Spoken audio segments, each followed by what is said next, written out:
खेल विषय के बारे में, खेल के बारे में बताने के लिए बोला गया है, लेकिन मैं बहुत सारी बातें आपको आसपास इर्द-गिर्द की भी करूंगा।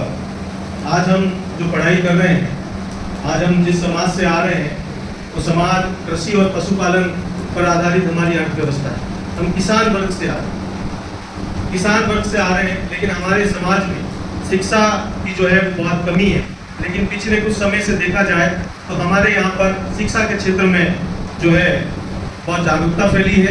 लोग सरकारी सेवाओं में आए हैं, लोग निजी क्षेत्र में भी अपना जो है कैरियर है, वो भविष्य जो है वो बना रहे हैं। लेकिन साथ में पढ़ने के साथ में अभी आप लोग 12वीं कक्षा का जिन लोगों ने एग्जाम पास किया है, हमारे समाज में एक भेड़ चाल सी चल गई है। बालक जो है वो अपना स्वतंत्र निर्णय ले ही नहीं रहा। उसे क्या करना है, बस वो ये देख रहा है कि मेरा पड़ोसी क्या कर रहा है, मेरे काका के लड़के ने क्या किया, मेरे मामा के लड़के ने क्या किया, वो क्या कर रहा है, हम उसी परिपाटी के आधार पर चल रहे हैं। वर्तमान में बहुत ही दुखद स्थिति कह सकता हूँ मैं इसे। हम ओनली एक ही सीमितता की तरफ बढ़े जा रहे हैं, बस एसटीसी करनी है। अभी इससे पहले जो वक्ताओं ने अभी बात करी आप लोगों को, मुझे ये मालूम है आपको बहुत ही कम समझ में आया, मुझे अच्छे से मालूम है। मैं सबके चेहरे देखा, सबके चेहरे पढ़े, लेकिन जब एसटीसी का शब्द आया सबके चेहरे एकदम खिले हुए थे। एसटीसी स्पेशल ये हमारा समाज में जो बालक, जो मेधावी बालक हैं, जिनके 90% प्लस नंबर हैं, 95 वाले बच्चे, उनके पिताजी ने उनको एसटीसी करा दी, सरकारी नौकरी लग गई, जबकि उसमें योग्यता थी कि वो आईएएस बने, समाज का नाम रोशन करे, आरएस का एग्जाम दे, राजस्थान एसपी बने, कलेक्टर बने, ऐसी उसमें योग्यता थी। लेकिन एक संकीर्ण मानसिकता के कारण वो लोग वहीं तक सीमित हो गए और उसके बाद आगे ही नहीं बढ़ता। मैं यूँ कह रहा हूँ वो कलेक्टर नहीं बना, कोई बात नहीं, लेकिन वो यदि सिंपली बीए भी करता, वो व्यक्ति बीए के बाद एमए करता, एमए के बाद में नेट का एग्जाम देता, वो नेट के एग्जाम जब देता है बच्चा, बीए 3 साल की भी होती है ना 12वीं के बाद में। 12वीं के बाद में मैं आपको बता दूं कि ग्रेजुएशन कोर्स होता है, कोई कोर्स 4 साल का भी होता है, कोई 3 साल का होता है, लेकिन उसको स्नातक बोलते हैं, ग्रेजुएशन बोलते हैं। वो किसी भी विषय को आगे और आगे पढ़ने के लिए वो एक आवश्यक, अपने को डिग्री करनी आवश्यक होती है। तो वो करने के बाद में 3 साल की डिग्री करने के बाद में उसी विषय में मास्टर्स करता, एमए करता, एमए के बाद में वो नेट का एग्जाम देता, नेट का एग्जाम देता तो नेट के अंदर भारत सरकार का जो यूजीसी है, विश्वविद्यालय अनुदान आयोग जिसको बोला जाता है, जिसके अंतर्गत देश के विभिन्न जो संस्थान आते हैं, विश्वविद्यालय आते हैं, वो उसी के अंडर में काम करते हैं। इसके अंडर में काम करते हैं विश्वविद्यालय अनुदान आयोग के अंदर। तो वो विश्वविद्यालय अनुदान आयोग विश्वविद्यालय में पढ़ाने के लिए प्रोफेसर की भर्ती निकलती है, असिस्टेंट प्रोफेसर, उसके लिए योग्यता होती है नेट का एग्जाम। तो वो नेट का एग्जाम देता वो व्यक्ति है ना, नेट का एग्जाम देता, तो नेट के साथ में एक जेआरएफ होती है। यदि उसके टॉप लोगों में नाम आता, उसको बोलते हैं जूनियर रिसर्च फेलोशिप, ठीक है। तो वो नेट का एग्जाम देता और उसको जेआरएफ मिलती, तो पता 5 साल तक आपको उसको जेआरएफ मिलती, कितनी 5 साल, और 1 महीने को उसको जेआरएफ कितनी मिलती है, 35,000 रुपए मिलती, ठीक है। नेट के एग्जाम के बाद में जेआरएफ मिलती, फिर वो पीएचडी करता, डॉक्टर की उसके पीछे उपाधि लगती, पीएचडी होती है, किसी टॉपिक के ऊपर हमें अनुसंधान या शोध करना होता है, फिर उसको वो मिल जाता, डॉक्टरी कर लेता। फिर यूनिवर्सिटी में विभिन्न प्रकार की भर्तियां निकलती, प्रोफेसर की भर्ती निकलती है, असिस्टेंट। उसी के लिए हमारे सरकार के भी राजस्थान में कॉलेज है, कॉलेज शिक्षा, स्कूल शिक्षा। तो कॉलेज शिक्षा के अंदर भी वो क्या बनता, प्रोफेसर बन सकता था, जो आज 3rd ग्रेड बन के बैठा हुआ। उसके अंदर इतनी क्षमता थी, वो हमारे समाज को आगे रिप्रेजेंट कर सकता था, प्रतिनिधित्व कर सकता था, लेकिन वो वहीं तक सीमित हो गया, वो 3rd ग्रेड तक सीमित हो गया। आज जब वो कॉलेज प्रोफेसर बनेगा ना, तो उसकी तनख्वाह होगी महीने की 2 लाख, कितनी 2 लाख रुपए, जो कि वो सरकारी जैसे टीचर वो भी सरकारी नहीं है। लेकिन व्यक्ति ने अपने समय का सदुपयोग नहीं किया, एक संकीर्ण मानसिकता के कारण वो व्यक्ति क्या नहीं बढ़ पाया, आगे नहीं बढ़ता। तो ऐसे हमारे समाज में बहुत सारी प्रतिभाएं हैं, वो एक सीमित दायरे तक रह गई है कि बस माता पिताओं का भी एक टारगेट रह गया कि हमारे बच्चे को 12वीं के बाद में बस कौन सी भर्ती आ रही है, कांस्टेबल वाली तैयारी कर ले, एलडीसी वाली तैयारी कर दे, ये कर दे, मैं कर दे, उसी के अंदर उलझ जाते हैं। आगे की जो फर्दर हायर एजुकेशन है, उस तक आज की तारीख में कोई व्यक्ति पहुंच ही नहीं पा रहा।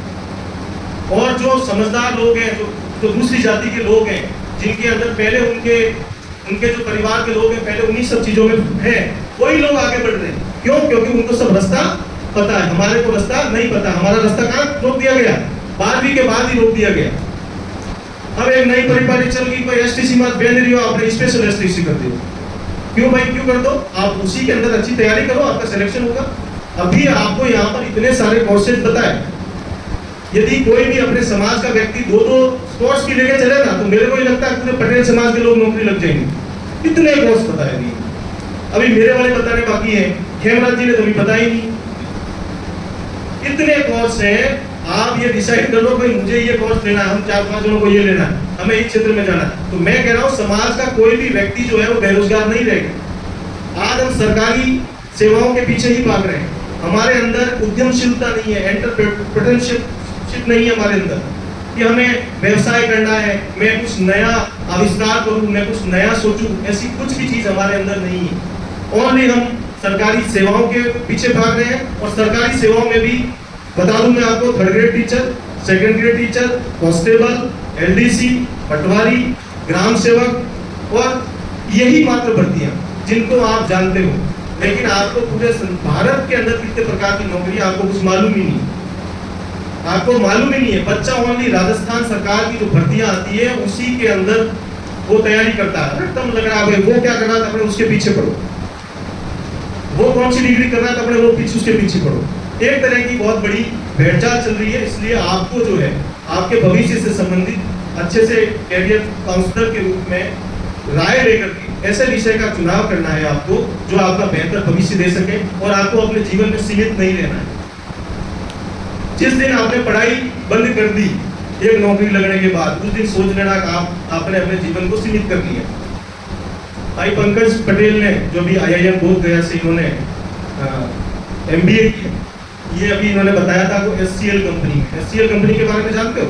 IT कंपनियां वर्ल्ड में माइक्रोसॉफ्ट है, HCL है, विप्रो है, ये बड़ी बड़ी IT कंपनियां हैं। और आज का जमाना ही पूरा IT का है। सब कुछ चीजें किसके ऊपर है?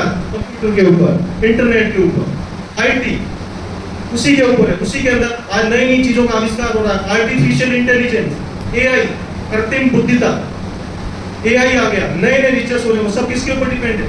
IT के ऊपर डिपेंड। हम एक ही धर्रे को पकड़ के बैठे हैं, हमें उन धर्रों को तोड़ना हो, हमें आगे की तरफ जाना हो। तो पंकज जी ने अभी बताया था, आपने अभी उन्होंने बताया कि महीने की सैलरी इनकी इतनी है।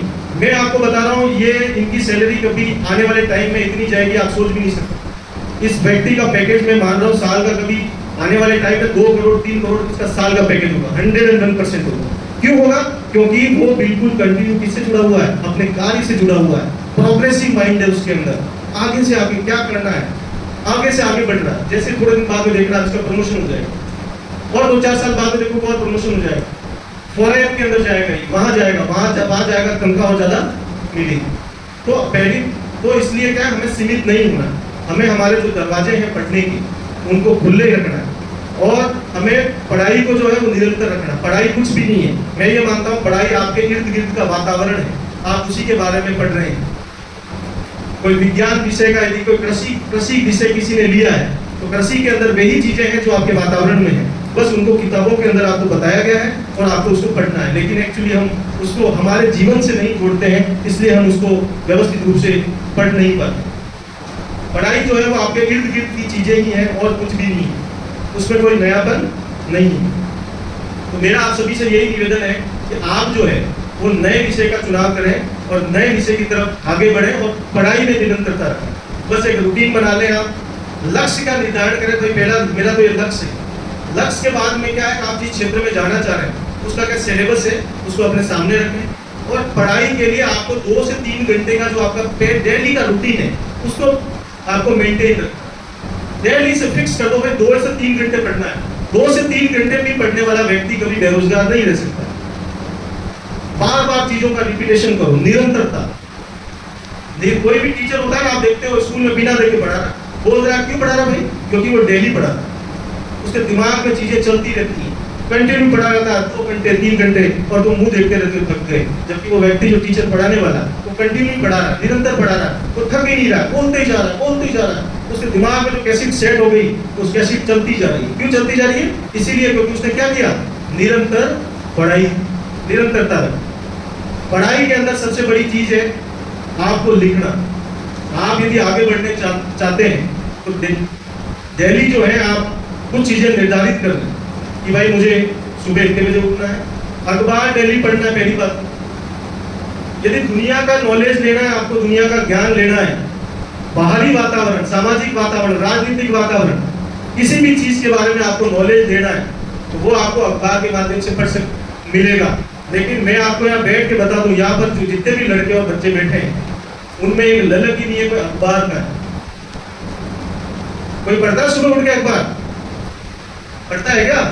नहीं पढ़ता, मुझे मालूम है, क्योंकि माता पिता को पता नहीं होता उसका महत्व क्या है। आप लोगों को महत्व होता है, पता होता है, लेकिन आप महत्व को नजरअंदाज कर रहे हैं। क्योंकि आज एक वर्चुअल दुनिया में चल रहे हैं, मोबाइल की दुनिया। मोबाइल के 2 उपयोग हैं, एक उसका उपयोग भी है और एक उसका दुरुपयोग भी है। मोबाइल के कारण जो है आज उसके दुरुपयोग जो है वो ज्यादा बढ़ रहे हैं।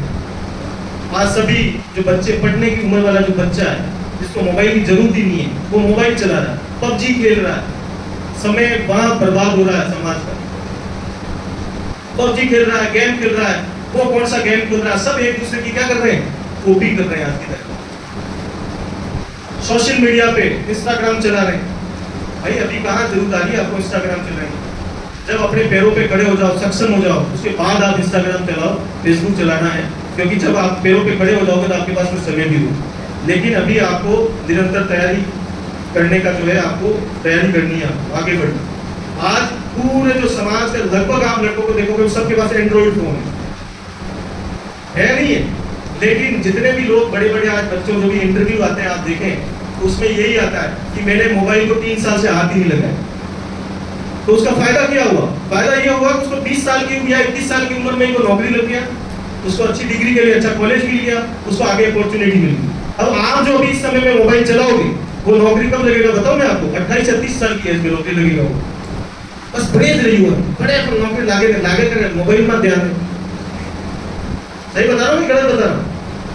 ये मुख्य कारण है आज की तारीख का, बच्चों के पिछड़ेपन का कहो या फिर उनके प्रोग्रेस में जो एक बाधक तत्व है वो है मोबाइल।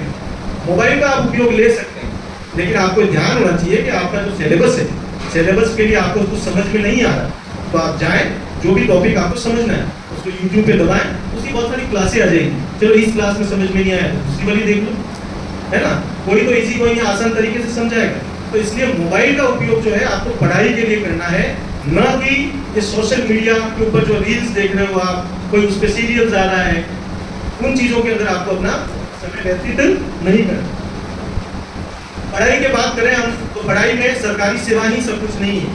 यदि कोई व्यक्ति, उसके व्यक्ति के दिमाग में सृजनात्मकता है, क्रिएटिविटी है कि मुझे मेरे अंदर ये क्रिएटिविटी, मैं एक अच्छा चित्र बना लेता हूँ, तो वो जो है पेंटिंग का भी कोर्स होता है, बीए होती है पेंटिंग में, आप पेंटिंग के अंदर भी बीए कर सकते हैं। उसके अंदर भी भर्तियां आती है सरकारी सेवाओं में। और इतनी आपकी अच्छी पेंटिंग है तो पेंटिंग की जब नीलामी होती है ना, आपको पता ना करोड़ों रुपए के अंदर पेंटिंग की नीलामी होती है।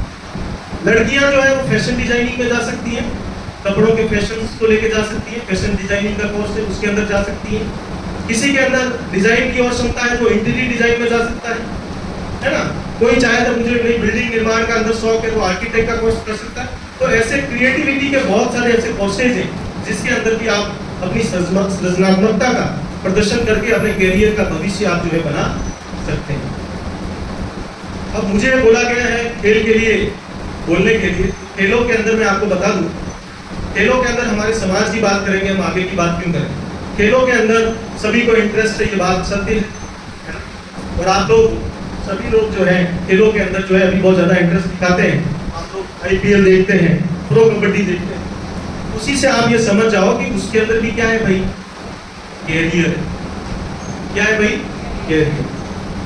एक व्यक्ति जो है, एक जो स्टूडेंट है, वो लड़का है या वो लड़की है, यदि किसी खेल के अंदर वो उत्कृष्ट प्रदर्शन करती है या करते हैं, लड़का लड़की जो भी है, तो उनके लिए भी आप देखते हो, आज क्रिकेट के अंदर देख लो, खिलाड़ी को ऑक्शन किया जाता है तो उसको पैसे मिलते नहीं मिलते। लड़कियों के लिए भी बहुत सारे गेम्स ऐसे हैं, आपने देखा होगा, हमारे भारत से भी बहुत सारी ऐसी हमारी खिलाड़ी रही हैं जिन्होंने ओलंपिक में मेडल प्राप्त किए है ना। आप जानते होंगे पीटी उषा है, मलेश्वरी है जिसने वो भारोत्तोलन में थी। राजस्थान की भी बहुत सारी है, ठीक है। हमारे भी राजस्थान सरकार में पिछली जो मंत्री थी, खेल मंत्री, क्या नाम था, क्या है नहीं क्या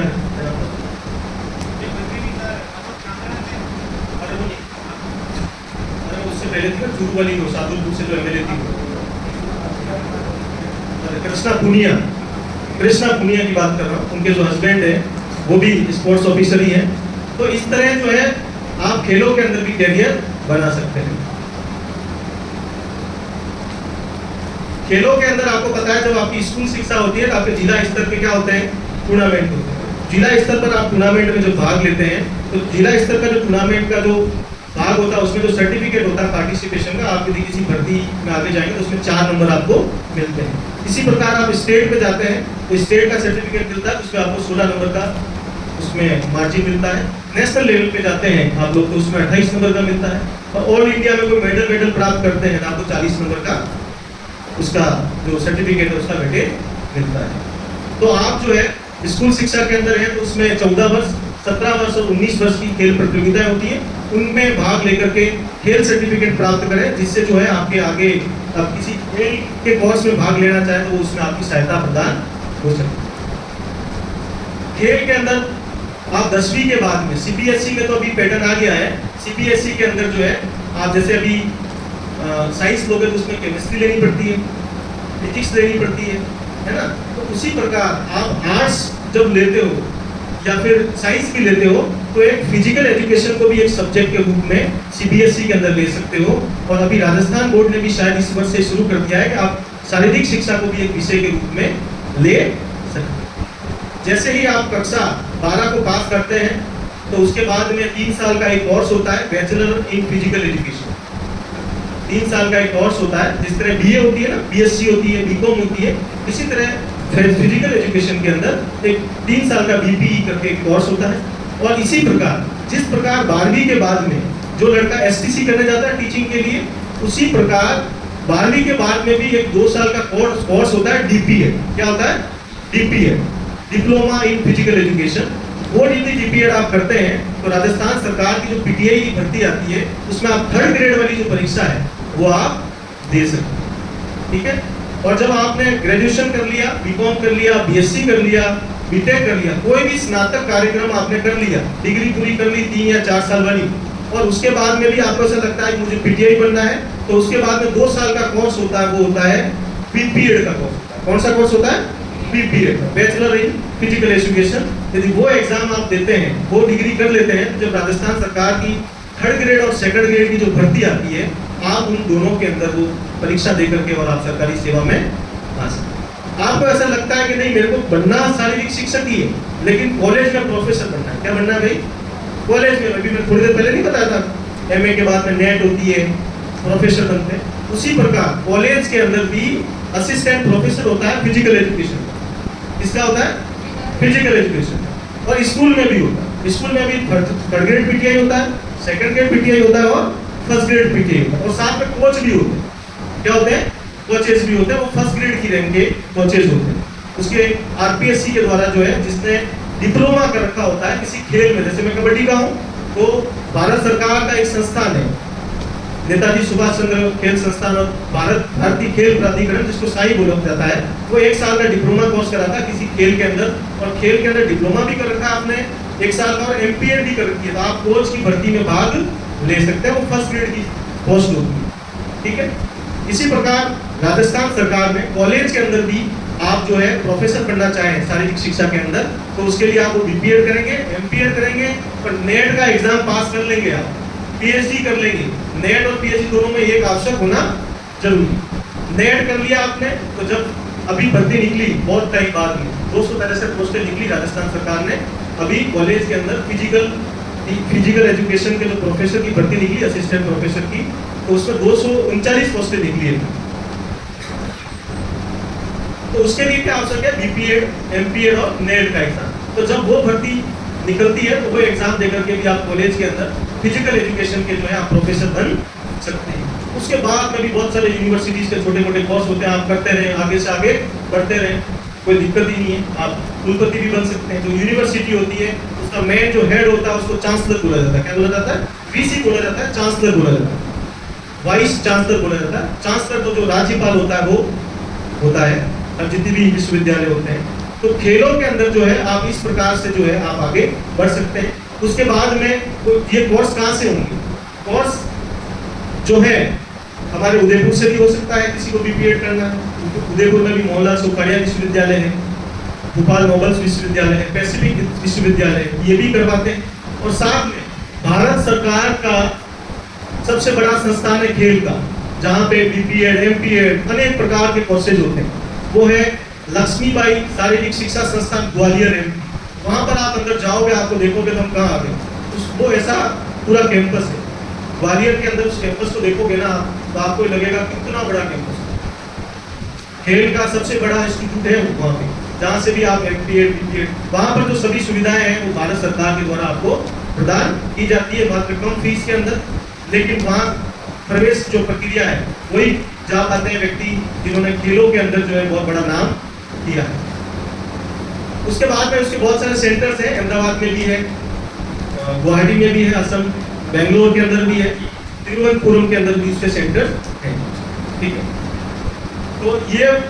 और इसके बाद में आजकल एक नया सब्जेक्ट चल रहा है योग, आपको पता है ना भी योग। शायद अभी राजस्थान सरकार जो है वो योग के ऊपर भी हर स्कूल के अंदर योग के टीचर की भर्ती करेगी। तो आप कक्षा 12 के बाद में योग का डिप्लोमा भी कर सकते हैं। बीएससी इन योगा 3 साल का कोर्स होता है, मोहनलाल सुखाड़िया विश्वविद्यालय से होता है। आप बीएससी इन योगा भी कर सकते हैं और 1 साल का आपका डिप्लोमा कोर्स है, डिप्लोमा इन योगा आप वो भी कर सकते हैं। तो राजस्थान सरकार की भर्ती आप उसके अंदर भी पार्टिसिपेट कर सकते हैं। रही बात, अब ये तो होगी कोर्सेज की, कोर्स के माध्यम से आप सरकारी सेवाओं में जाएंगे, लेकिन एक अच्छे खिलाड़ी के रूप में भी आप सरकारी सेवाओं में जा सकते हैं। आपको ये अच्छे से मालूम है, आप अखबार में रोज पढ़ते होंगे कि इसमें खेल कोटा, उसमें खेल कोटा, पढ़ते हैं ना, कुछ खिलाड़ी लोग जानते हैं भाई कांस्टेबल की भर्ती आ गई, भाई खेल कोटा है। भाई खेल कोटा, अब जितनी भी भर्तियां हैं उसमें 2% का क्या है भाई? खेल कोटा। समझ गए? 100 लोग भर्ती हो रहे हैं तो 2 कौन जाएंगे? खेल वाले उसमें भर्ती हो जाएंगे। लेकिन उसके अंदर आपके पास में एक अच्छा सर्टिफिकेट होना जरूरी है। भाई आप ऑल इंडिया खेले हुए हैं, है ना, राज्य स्तर पे आपने मेडल प्राप्त कर रखा है, तो उन लोगों को उसमें क्या रहती है? प्राथमिकता रहती है। भले आप अभी राजस्थान सरकार की एसआईटी भर्ती है, मतलब जो थानेदार होते हैं 2 स्टार 2 ताले लगे होते हैं, है ना, तो उसके अंदर भर्ती आई तो वो लोग सेलेक्ट हो गए। हमारे यहाँ का दुर्भाग्य देखो, हमारे राजस्थान का, हमारे को खिलाड़ी मिले ही। खिलाड़ी सब कहाँ से आए? हरियाणा से। क्योंकि हरियाणा जो है समझो कि वहाँ पे खेल को बहुत ज्यादा महत्व दिया जाता है हरियाणा। बस वो खेलों के अंदर अच्छा प्रदर्शन किया उन्होंने, अब राजस्थान सरकार ने भर्ती निकाली, उसमें एक ऑप्शन होता है भारत का नागरिक होना चाहिए, तो हरियाणा वाले भी क्या है? भारत के नागरिक थे, उनके पास अच्छा सर्टिफिकेट था, ऑल इंडिया थे, वो सभी के सबका भर्ती हो गए। हमारे राजस्थान में भर्ती, हमारे राजस्थान का सबसे बड़ा दुर्भाग्य। इसी प्रकार टीचर के अंदर भी होती है, किसी के पास अच्छा सर्टिफिकेट है उसमें भी खेल कोटा आता है, कांस्टेबल में भी आता है, एलडीसी में भी आता है, पटवारी में भी आता है। राजस्थान सरकार की जितनी भी भर्तियां हैं उनमें सब में 2% क्या होता है भाई? खेल कोटा होता है।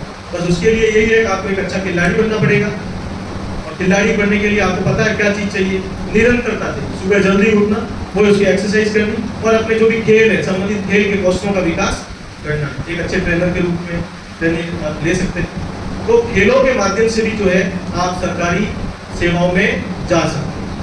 विभिन्न प्रकार की भर्तियां हैं, आप खेलों के माध्यम से उसमें नौकरी पा सकते हैं और इजी गोइंग पा सकते हैं। कोई प्रयास ज्यादा करने की जरूरत नहीं है, क्योंकि खेल में वो सर्टिफिकेट वाले जो खिलाड़ी होते हैं वो क्या होते हैं भाई? बहुत ही कम होते हैं। कम होते तो आपको ज्यादा प्रयास भी नहीं करना पड़ता है। खेलों के माध्यम से आप जो है अपना कैरियर बना सकते हैं।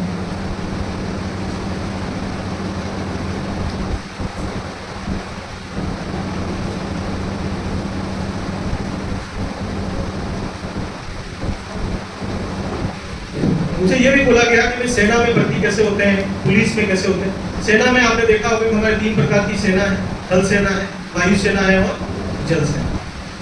जो सेना है वो भारत सरकार के अंडर में होती है। कौन सी? भारत सरकार, नरेंद्र मोदी जी वाली जो सरकार है उसके अंदर रक्षा मंत्रालय होता है। रक्षा मंत्रालय के अंदर जो है हमारी जो 3 फौज है वो तीनों फौजें उसके अंदर में आती है। तो वहाँ पर आप जो है अभी सरकार की एक स्कीम चल रही है अग्निवीर। जो बालिकाएं हैं वो ये नहीं सोच रहे कि भाई फौज में जाना नहीं जाना। फौज में खूब लड़कियां बच्चियां भरी पड़ी हैं, लेकिन हमारे इधर से कोई जाना नहीं चाहता। हमारे इधर से लोग इसीलिए बेरोजगार बैठे हुए हैं। केंद्र सरकार की कोई भर्ती है, आपको आदमी ढूंढने जाओगे तो नहीं मिलेगा हमारे यहाँ पर। केंद्र सरकार की जो भर्तियां हैं, जैसे बैंक की भर्तियां केंद्र सरकार की तरह चलती हैं। केंद्र सरकार के जो विभिन्न मंत्रालय वहाँ पे भी एलडीसी लगते हैं, लेकिन हमारे यहाँ का कोई व्यक्ति एसएससी देता ही नहीं। एसएससी 12वीं के बाद में भी होता है और एक एसएससी सीजीएल भी होता है जो आप ग्रेजुएशन करके देते हैं। एसएससी सीजीएल बोलते हैं उसको, कंबाइंड ग्रेजुएशन लेवल जो टेस्ट होता है एसएससी का। भारत सरकार के जितने भी मंत्रालय उन सब में भर्ती निकलती है और एक हजारों में भर्ती निकलती है, 15,000 20,000 ऐसे। लेकिन हमारे यहाँ पर किसी को मालूम ही नहीं है कि एसएससी की भर्ती क्या होती है और एसएससी की भर्ती में बच्चे कैसे तैयारी करते हैं और कैसे पास होते हैं। बैंकिंग सेक्टर की बात करूँ तो आज हमारा इतना बड़ा शायद समाज है, मैं ओनली 2 व्यक्तियों को जानता हूँ जो बैंकिंग सेक्टर में है। अपने जो मार्शल क्या नाम है, ये हेमराजी मार्शल, हेमराजी मार्शल, उनके दोनों बेटे बैंक में, दोनों बैंक मैनेजर। मैं उन्हीं को जानता हूँ, शायद मुझे नहीं लगता कोई चौथा 5वां आदमी भी हमने सुना है कोई बैंकिंग सेक्टर में कोई अपने इधर का व्यक्ति है नहीं। बैंक में बैंक मैनेजर होता है, वहाँ पर भी बहुत सारे आप बैंक में जाते हैं तो आपको बहुत सारे बाबू मिलते हैं। तो बैंक में जो एलडीसी और बहुत सारी जो पोस्टें होती है उसके अंदर भी हमारे इधर के लोग नहीं जा रहे। इसलिए हमारे को उसकी तरफ भी क्या करना है, ध्यान देना है। ऐसा ही नहीं है कि हमारे को वही पीछे पड़ना है, वही आपने एसटीसी कर लिए, स्पेशल कर लिए, मैं नौकरी लाके के दे हमारा भी अपना थोड़ा नंबर पर हमें दिल्ली दूर है। क्यों दूर है, बड़ा कारण नहीं है। कारण ये है कि वैसे डिग्री करवा बड़ा बंदा की बंदा खेल रहे गए, वहाँ पे क्या बढ़ गई है, भीड़ बढ़ गई है, कंपटीशन बढ़ चुका है। आज से 10 साल पहले जो आदमी 80% लेना आपको बड़ा है तो खूब होशियार आदमी 80% लेना आपको बड़ा है जो कहता है ना ये खूब होशियार है, जो सो बड़ा होशियार है। पर आज 98 लग रही है बड़ा, वो उस समय के 80 और आज के 98 वो दोनों क्या है, बराबर हो गए। आप इससे ये सोच सकते हो कि कंपटीशन कितना जो है वो प्रतिस्पर्धा जो है वो कितनी बढ़ चुकी है। ठीक है, तो सेना में भी बहुत सारी भर्ती होती है, आपको पता है। उसके लिए एक एनडीए का एग्जाम होता है, जो साइंस वाले जो बच्चे होते हैं एनडीए का एग्जाम दे सकते हैं। एक सीडीएस का एग्जाम होता है, वो दे सकते हैं। हमारे समाज से भी जाडोल से एक मनीष जी पटेल के बेटे हैं, वो भी लेफ्टिनेंट के पद पे कार्यरत है। उन्होंने मेहनत की। उस बंदे का अंदर मैंने ये देखा कि वो संघ परिवार से जुड़ा हुए थे, आरएसएस से जुड़े हुए थे, संघ की शाखा में जाते थे। उनका एक नियमित अनुशासन था। वो अनुशासन ही मुझे ऐसा लगता है उस व्यक्ति को उस पद के ऊपर लेके गया। क्या है अनुशासन? जीवन में सब चीजों का डिसिप्लिन होना चाहिए। आप सुबह से उठ रहे हैं, आप क्या कार्य कर रहे हैं, क्या नहीं कर रहे हैं। आप यदि आपके जीवन में अनुशासन रखते हैं तो मुझे लगता है कि आप सफलता जो है बहुत ही जल्द पाओगे। यदि आपके जीवन में डिसिप्लिन नहीं है किसी चीज का तो आप सफलता नहीं पा सकते हैं, लेकिन उसको थोड़ी सी क्या हो जाएगी, उसमें देर हो जाएगी। तो आप सेना की बात कर रहे थे हम, तो सेना के अधिकारी पद पे जाने के लिए आपको सीडीएस एनडीए का एग्जाम देना होता है। तीनों सेनाओं के अंदर अलग अलग तरह के एग्जाम होते हैं। आपको वायुसेना के लिए एयरक्रेफ्ट का एग्जाम होता है और नेवी के लिए भी अलग अलग होता है। फिर आप उसके अंदर भी सैनिक बनना चाहें तो अभी अग्निवीर योजना आई है। अग्निवीर योजना के माध्यम से आप वायुसेना, थल सेना और अपना क्या बोलते हैं नौसेना के अंदर आप उसमें जा सकते हैं। कॉलेज के अंदर आप आए कि भाई हमें आर्मी में ही जाना है, कॉलेज में आप एडमिशन लें। यदि आपके कॉलेज में एनसीसी है तो एनसीसी को ज्वाइन करें। आप किसको ज्वाइन करें? NCC, national cadet course. तो उसके अंदर सी सर्टिफिकेट का कोर्स होता है। क्या होता है? सी सर्टिफिकेट कोर्स होता है। यदि आप 3 साल तक वहाँ पर एनसीसी में पार्टिसिपेट करते हैं और सी सर्टिफिकेट कोर्स मिल जाता है तो आप आर्मी में जल्दी से जल्दी जा सकते हैं, क्योंकि सी सर्टिफिकेट वाले व्यक्ति को आर्मी में क्या मिलती है? प्रायोरिटी मिलती है, वहाँ पर प्राथमिकता मिलती है। वहाँ पर भी एग्जाम होता है, यदि कम नंबर है और आपके पास सी सर्टिफिकेट है तो आपका भी वहाँ पे भर्ती हो जाएगी। इसी प्रकार हमारे देश के अंदर आंतरिक सुरक्षा के लिए हमारे देश के अंदर अर्धसैनिक बल है। क्या है भाई? अर्धसैनिक बल। अर्धसैनिक जो बल है वो गृह मंत्रालय जो भारत सरकार है उनके अंडर में आते हैं। जैसे आपने सुना होगा अमित शाह जो हमारे गृह मंत्री है भारत सरकार, उनके अंडर में आता है। तो उनके अंदर में एक जो सबसे बड़ी फोर्स आती है वो आती है सीआरपीएफ, केंद्रीय रिजर्व पुलिस बल, केंद्रीय रिजर्व पुलिस बल। तो उसके अंदर भी जो है उसकी भी भर्ती निकलती है प्रत्येक साल, उसके अंदर भी कांस्टेबल होते हैं। तो आप वो परीक्षा पास करके भी आप कांस्टेबल, उसमें भी आपको अधिकारी बनना है, असिस्टेंट कमांडेंट बनना है, सब इंस्पेक्टर बनना है ना, वहां पर भी 2 ताले वाले अधिकारी होते हैं, वो बनना है। तो वहां पर भी एसएससी के माध्यम से 2 तालों वालों के लिए एग्जाम होता है, वो दे सकते हैं। वहां पर असिस्टेंट कमांडेंट होता है, असिस्टेंट कमांडेंट का एग्जाम आप ग्रेजुएशन के बाद कर सकते हैं, जो अधिकारी होता है। फिर आगे से आगे अधिकारी आपकी रैंक प्रमोशन होता बढ़ता रहता है। तो उसके लिए भी जो है आप एग्जाम होता है यूपीएस।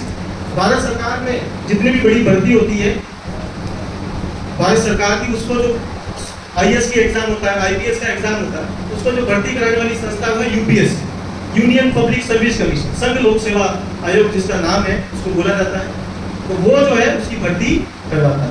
तो उसमें सीआरपीएफ है, सीआईएसएफ है, केंद्रीय औद्योगिक सुरक्षा बल, असम राइफल है, आईटीबीपी है, इंडो तिब्बत बॉर्डर फोर्स है, आईटीबीपी है, असम राइफल्स है और कोस्ट गार्ड है। भारत में जितना भी तट बल है उसके ऊपर जो उसकी सुरक्षा करता है, जैसे हमारे बॉर्डर की रक्षा बीएसएफ करती है, और पानी वाला जो एरिया है उसकी रक्षा करने कोस्ट गार्ड है। तो कोस्ट गार्ड की भी अलग से भर्ती होती है, उसके अंदर आप जा सकते हैं। एनडीआरएफ भी है, आईटीबीपी है। और राजस्थान पुलिस की बात करें तो राजस्थान पुलिस में आप कांस्टेबल बनने के लिए 12 होने के बाद में आप कांस्टेबल की भर्ती का एग्जाम दे सकते हैं और कांस्टेबल राजस्थान सरकार में आप बन सकते हैं। हमारे यहाँ की बात करें तो पहले जो है हमारे यहाँ पर हमारी जो बालिकाएं हैं उनकी भागीदारी बहुत कम थी पुलिस के अंदर, लेकिन अब हम देखते हैं कि हमारे यहाँ पर जो बालिकाएं हैं वो जागरूक हुई है, बहुत ही खुशी की बात है। तो हम देखते हैं किसी गांव में 2 से 3 महिला कांस्टेबल भी हमारे को हमारे समाज की मिल जाती है। पहले इसकी भागीदारी इसके अंदर बहुत ही ज्यादा कम थी। और फिर आता है थाने के अंदर, देखो थानेदार साहब आते हैं ना 2 ताले वाले थानेदार साहब, बंदूक लटकाते हैं इधर पिस्टल निकल। वो यदि बनना है आपको तो 3 साल का आपका ग्रेजुएशन हो जाए, बीए हो जाए, बीकॉम हो जाए, बीएससी बीएड हो जाए, जो भी आपका 3 या 4 साल का कोर्स है तो हो जाए। उसके बाद में राजस्थान सरकार जो है वो भर्ती निकालती है, जिसमें सब इंस्पेक्टर का एग्जाम होता है। यदि आप वो पास करते हैं तो आप थानेदार बन सकते हैं, ठीक है। और उसके बाद में जो है बड़े अधिकारी की पोस्ट होती है, राजस्थान पुलिस सेवा के अधिकारी होते हैं जिनको आरपीएस बोला जाता है। तो आरएस का एक एग्जाम होता है, उसके माध्यम से आप उसको पास करके, उसमें 3 फेज होते हैं, प्री, मेंस और इंटरव्यू। यदि आप वो पास कर जाते हैं और अच्छी रैंक है तो आप जो है उसमें बड़े अधिकारी भी उसमें बन सकते हैं। जैसे डिप्टी है, एडिशनल एसपी की जो पोस्ट होती है उसमें आरपीएस जो अधिकारी होता है वो लगता है, वो आप बन सकते हैं। होमगार्ड का भी होता है, राजस्थान सरकार जो है होमगार्ड के अंदर भी आप जा सकते हैं।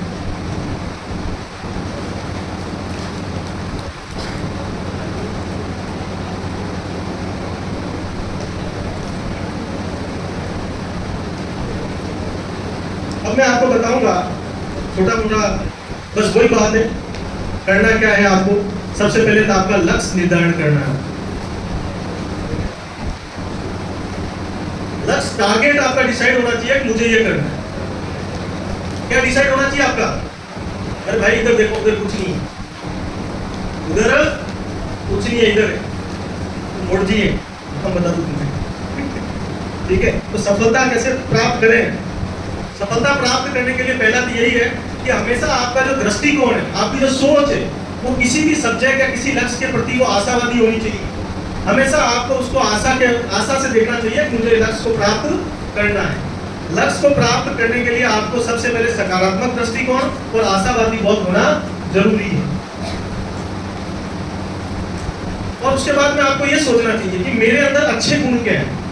हमेशा हमें अच्छे गुणों का जो है विकास हमारे अंदर करना चाहिए। यदि अच्छे गुणों का विकास होगा तो हमें हमारे जो लक्ष्य है उसको प्राप्त करने के अंदर जो है हमें जो है आसानी प्राप्त होगी। और हमें हमारे नकारात्मक गुणों के बारे में भी ध्यान होना चाहिए कि हमारे अंदर मेरी ये कमजोरी है भाई कि मैं ज़्यादा सो रहा हूँ, मैं ज़्यादा खा रहा हूँ, मैं ज़्यादा टीवी देख रहा हूँ, मैं ज़्यादा मोबाइल देख रहा हूँ। ये क्या है?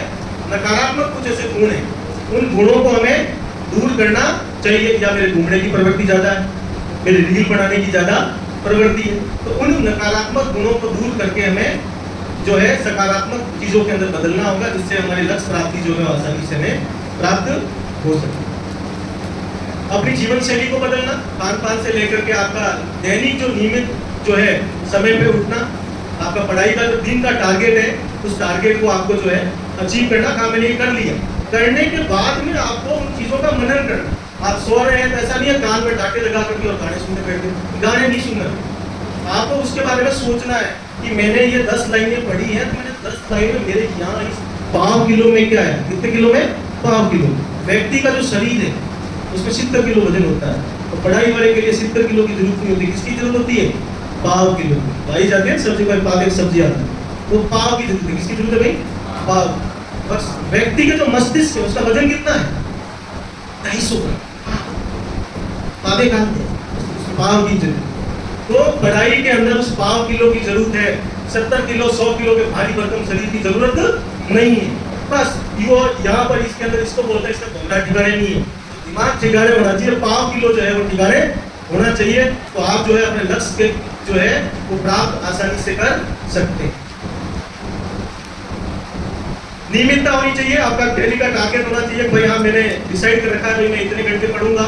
रेगुलरिटी होनी चाहिए, आप क्या पढ़ना चाह रहे हैं, जो भी आप टॉपिक पढ़ रहे हैं, जो भी आप टॉपिक पढ़ रहे हैं उसके बारे में आपको मालूम होना चाहिए। रही बात हमारे समाज की, तो हमारा समाज आपको पता ही है, हमारे समाज की जो अर्थव्यवस्था है वो कृषि और पशुपालन के ऊपर आधारित है। तो ऐसा नहीं हो, आज एक प्रवृत्ति बढ़ी गई है। मेरे को कुछ लोग कल देखो सब्जी के भाव बहुत ज्यादा है, मैंने कहा सब्जी के भाव ज्यादा तो किसान को फायदा है। तो मेरा तू कौन है भाई कि मैं किसान का बेटा हूँ, तो फिर सब्जी के भाव कहाँ से ज्यादा हो, सब्जी के भाव ज्यादा होने में किसान को फायदा हो। सब्जी के भाव उसके लिए ज्यादा है जो बाजार से खरीदता है। लेकिन आज हमारी प्रवृत्ति ये हो गई है, हम किसानों की यह स्थिति है कि हम हमारे घर में जो सब्जियां उगाते थे रोज खाने के लिए, वो सब्जियां भी हमने उगाना क्या कर दी भाई, बंद कर दी। जब बाजार में जब मांग ज्यादा होगी, डिमांड ज्यादा होगी और पूर्ति कम होगी, तो वस्तुओं के भाव बढ़ेंगे कम होंगे, हैं बढ़ेंगे। लोग कहते हैं भाई दूध तो महंगा होना चाहिए क्योंकि हमारे लोगों को फायदा हो रहा है, दूध महंगा होना चाहिए, मैं कह रहा 150 रुपये लीटर होना चाहिए। अब गांव के हमारे लोग बोल रहे हैं, क्यों बोल रहे हैं, वो खुद ही डेयरी से ला रहा है। तो भाई डेयरी से गांव में क्या स्थिति आज ये हो गई है। आज किसान जो गांव में जो पशु रखता था, वो जिसकी अर्थव्यवस्था पशुपालन है, वो छोड़ दिया उसको। अरे डोबरे कुंडरा करे, हर वेसी में पटी, अरे हेकड़ी कुंड करे, हेकड़ी करे रेट उसे बढ़े दीजिए। तो इसलिए हमारा जो मूल व्यवसाय है कृषि और पशुपालन, हमें किसी भी एवज में नहीं भूलना है। हम भले कितने बड़े अधिकारी बन जाएं, IAS बन जाए, कलेक्टर बन जाए, कुछ भी बन जाए, SP बन जाए, लेकिन हम आज जयपुर के अंदर देखना ऐसे ऐसे कलेक्टर IPS है, उधर धौलपुर सवाई माधोपुर उनके बंगले होते हैं ना, उन बंगलों के अंदर जो है ना भैंसे और गाय। आज कोई भी चीज जो है मार्केट में शुद्ध नहीं है। शुद्ध यदि कोई चीज है तो हमारे यहाँ पर कोई चीज का उत्पादन हो रहा है हमारी आंखों के सामने, हमारी गाय का जो गोबर है उसी को हम खेत में डाल के यदि उपज करेंगे तो हमें भरपूर पोषक तत्व मिलेंगे। हमारे अंदर जो आज कैंसर की प्रवृत्ति बढ़ रही है, रोग बढ़ रहे हैं, क्यों बढ़ रहे हैं, क्योंकि खेती के अंदर केमिकल का उपयोग जो है वो क्या हो रहा है, ज्यादा हो रहा है। और आज हमारे खेत के अंदर हमारे पशु होते हुए भी हम जो हमारे गोबर है उसका हम 10 बोरी जो गेहूं है बिल्कुल हम गोबर से नहीं करते, उसमें भी यूरिया ठोक रहे भाई, DAP लगा रहे। लेकिन हमारे को हमारे घर के अंदर भी खेती कर रहे हैं, तो आधा बीघा के 1 बीघा पे खेती ऐसी होनी चाहिए जिसके अंदर हमारे घर की जो भैंस का गाय का जो गोबर है उसका इस्तेमाल उसके अंदर होना चाहिए। किसी भी प्रकार का उर्वरक रासायनिक जो चीजें डालते हैं वो चीजें हमें नहीं डालनी चाहिए। लेकिन आज हमारे समाज में ये स्थिति है कि हम जो हमारा मूल व्यवसाय है उससे हम क्या भाग रहे हैं, पीछे की तरफ भाग रहे हैं। कृषि की बात करें, हमारा कृषि और इसी का काम है, तो सरकार की विभिन्न योजनाएं हैं। आप ऐसा नहीं है पढ़ाई करके आपको सरकारी नौकरी नहीं, कोई ठेका नहीं देगा सरकारी नौकरी का। आप अच्छी डेयरी खोलें, सरकार की बहुत सारी ऐसी स्कीम है डेयरी फार्मिंग के लिए, हॉर्टिकल्चर के लिए, बागवानी के लिए। आपने खेत बीड़ा में बाग लगाओ, नींबू रो बाग लगाओ, आम रो बाग लगाओ, लेकिन कोई अपने यहाँ पे लगाना नहीं चाहता। आप दूसरी जगह कहीं चले जाएंगे आपको देखने को मिलेंगे, बड़े बड़े बाग मिलेंगे, सब चीजें मिलेंगी, लेकिन हमारे पास में चीजें होते हुए हम जो है वो नहीं कर पा रहे हैं। तो मेरा ये कहना है कि हमारा जो मूल व्यवसाय है उस मूल व्यवसाय से जो भी हमें मुख नहीं मोड़ना है। पढ़ाई भी करनी है और जो अपना मेन जो अर्थव्यवस्था है उसको बचा के रखनी है, अपनी भाषा को भी बचा के रखना है। आजकल बहुत सारे लड़के आप एक बार बात करे दियो, अरे हिंदी बात करें, अरे भाई अपनी भाषा है। आज कहीं विदेश में चले जाओ, आज से 200 साल 500 साल पहले गुजराती जो है विश्व के सभी देशों में बसे हुए हैं, लेकिन आज भी क्या बोलते हैं वो गुजराती बोलते। इसलिए हमें हमारी भाषा भी नहीं छोड़नी है, हमारा पहनावा भी हमें नहीं छोड़ना। तो हमें पढ़ाई के साथ साथ में हमारी समाज की जो संस्कृति है उसको भी हमें क्या करना है भाई, बचा करके रखना है। हमारे जो रीति रिवाज है वो भी हमें बचा के रखने हैं। कुछ समाज में कुरीतियां हैं, उन कुरीतियों को दूर करना है। कुछ परिपाटियां चल रही है, अभी शादी हो रही है तो हल्दी का फंक्शन, अरे भाई तुम्हारे का हल्दी की जरूरत है, ये तुमने वो मोबाइल पे मीडिया पे देखकर बड़े जो घराने के लोग होते हैं वो करते हैं, उनको देखकर तुमने भी स्टार्ट कर दिया। भाई अपनी जितनी क्षमता है उसके अकॉर्डिंग ही अपने को करना चाहिए। जो नई नई परिपाटियां जो आ रही हैं, फिजूल खर्च वाली जो परिपाटियां आ रही हैं, उनको हमारे समाज के अंदर उसको प्रमोट नहीं करना चाहिए। इसी के